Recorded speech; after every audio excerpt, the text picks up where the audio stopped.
Thank you, Mr. President. The Judiciary Committee will be holding hearings soon and many times on responding to the mass killings such as the recent school shooting in Newtown, Connecticut. Admittedly, that was a terrible tragedy.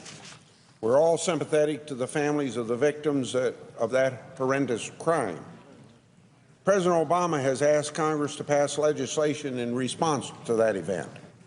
I look forward to the hearings that the Judiciary Committee will hold on this very important subject, because we need to know more about the problem and potential legislative action. There will be plenty of occasions to discuss specific gun, mental health, and other legislative responses to Newtown. Today, I would like to address the President's rhetoric when he announced his proposal. I was surprised at a number of the President's statements.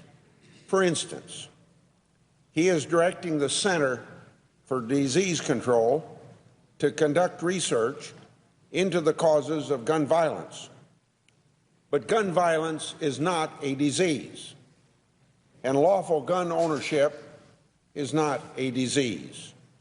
It is a constitutionally protected individual right, the famous Second Amendment right, not only part of the Constitution for 225 years, but reinforced by two recent Supreme Court decisions.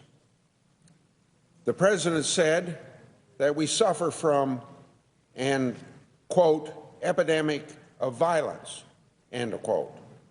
Although there is too much violence in America, violent crime rates are at the lowest level in 50 years, not at epidemic levels, at least epidemic when compared to the prior to the last 50 years.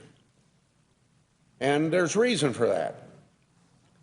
Police practices and investigative techniques have improved, and we in the Congress have helped with grants to assist local law enforcement, higher incarceration rates for violent criminals, and an end to parole in the federal system. Notably, crime rates are at their lowest level in 50 years, at the very same time that more guns are in circulation than ever before.